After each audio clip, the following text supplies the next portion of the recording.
Although chest is one of the most frequently trained muscles by most people, it's also the one muscle group that people tend to have the most trouble developing.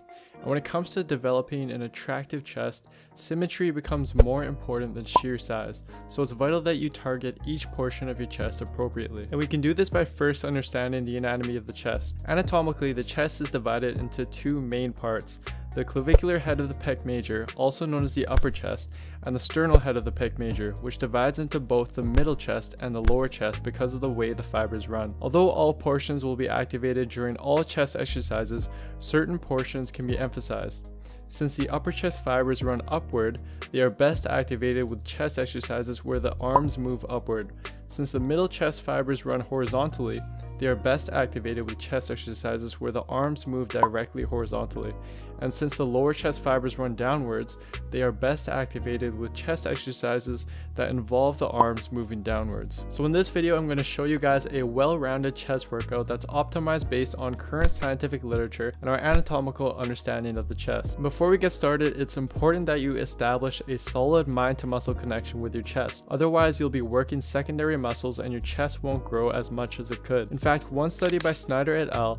Actually showed that verbal cues help boost chest activation by 22% during bench press in trained athletes, compared to when no cues were used. Some helpful cues you can use are to depress your traps and squeeze your shoulder blades back into the bench before starting any pressing movement, and think less about pushing the weight and more about moving the weight by squeezing your biceps together and back out again during every rep, as the main function of the pecs is this exact movement. Through the added shoulder flexion of this movement, incline dumbbell presses put more emphasis on the clavicular head of the pecs and work several other secondary muscles as well. The main reason for starting with this exercise is to prioritize the upper chest, which is often the lagging portion of the chest in most people, but I'll further discuss exercise order later on in this video. Now the great things about this exercise are: 1. It allows a more full range of motion for the pecs, which leads to more hypertrophy, which is something that has been supported by many range of motion studies. And 2, it's very effective at activating the upper chest. For example, an extensive EMG study by Bret Contreras analyzed chest activity with 15 different chest exercises, and incline dumbbell presses were found to be the most effective compound movement for the upper chest. And 3, it more effectively prevents muscle imbalances from forming since each hand is responsible for an equal amount of weight. As for the best bench angle to perform these with, this is something that will vary based on your anatomy. EMG studies have shown that an optimal bench angle is somewhere between 30 degrees to 56 degrees and showed higher anterior delt activation as the angle got higher. I personally find that a 30 degree and 45 degree angle best activates my chest, which also seems to be the case for most people. So I'd suggest performing a couple sets at both angles in order to hit your chest most effectively.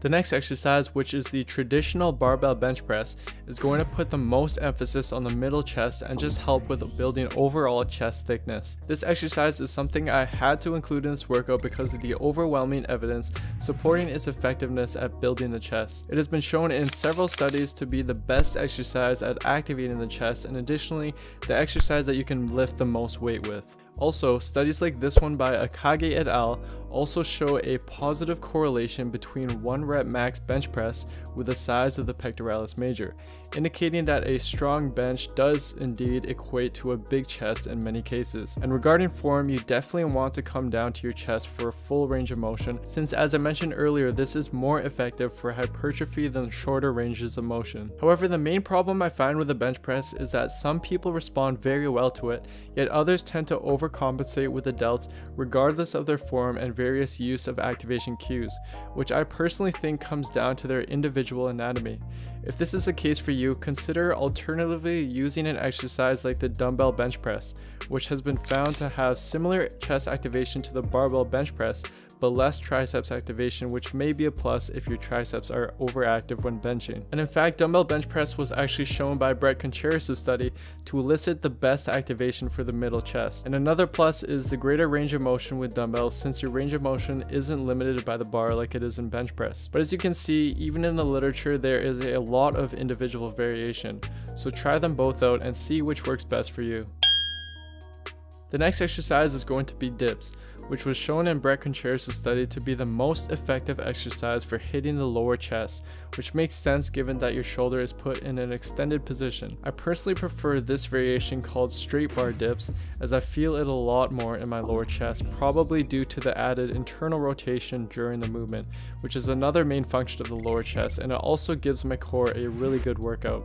You can do these on a Smith machine bar or any barbell that's set up on a rack. You want to lean your upper body slightly over the bar and bring your legs forward under the bar as you descend to stay balanced. And then use your lower chest and triceps to push back up and try to keep your elbows from flaring out too much.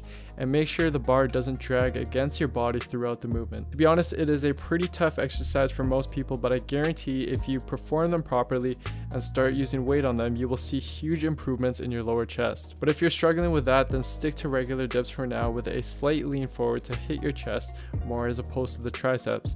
And you want to eventually start adding weight to keep progressing it. This exercise is kind of a finishing movement, but it's something I highly recommend you include in your routine. All you do is you put a band around your back and hold each end of the band with your hands, then perform regular push-ups with the added resistance. A study by Anderson et al. Compared banded push-ups with the bench press. They had one group perform only banded push-ups for 5 weeks and another group perform only bench press for 5 weeks, and compared how their bench press strength changed after the 5 weeks were complete. The researchers found that not only did banded push-ups exhibit nearly identical chest activation when compared to the bench press, but both groups resulted in very similar bench press strength gains over the 5 weeks. The fact that this exercise has the potential to improve your upper body strength as much as a bench press does, and the fact that it has been shown in multiple studies to activate the chest, especially the upper chest, very well, is why I chose to include this exercise. And an easy way to progress this exercise is just by using bands with higher resistance as you get stronger. The last exercise is going to put more emphasis on the sternal head of the pecs, so both the middle and lower chest will be emphasized. High to low cable crossovers have been shown in a few studies like this one by Shank et al. To be almost as effective as a bench press at activating the pecs, so it's definitely a great finishing movement that you can perform to failure. Another bonus with this exercise, and something that you can't do in most other exercises, is it enables you to cross your hands over at the bottom position to allow greater horizontal adduction at the shoulder, which will better activate the chest. So to conclude, here's a sample chest workout that you can perform using the exercises I previously discussed. But one thing to keep in mind is the order that you perform the exercises in. Several studies have shown a trend where lifters get better gains in hypertrophy and strength for exercises that are done early in a session, meaning you want to order exercises based on what your strengths and weaknesses are. If your upper chest is lagging, then perform the workout in this order. If your mid chest and overall thickness is lagging, then perform the workout in this order. And if your lower chest is lagging, then perform the workout in this order. This will help prioritize weaknesses and help balance out your chest more. Thanks for watching, guys. I hope you enjoyed the video. One important thing to keep note of, and something that I noticed in both my personal experience and in my review of the literature, is that there is a lot of individual variation when it comes to the best exercises for the chest. For example, anatomical things like how far down your pec inserts onto your humerus can actually determine if bench press will be a good option for you or not. So although results from studies may apply to most people, they don't account for each individual, which is why I highly recommend that you guys just try out a bunch of different chest exercises and see which one best activates your chest. And with that being said, I put in a lot of time and effort into this video, so if you could please support me by giving the video a like, leaving a comment, and sharing the video, I would really appreciate it. And as always, please don't forget to subscribe and turn on notifications for my channel, as this will really help me out. Anyways, that's it for this video, guys. I will see you next time.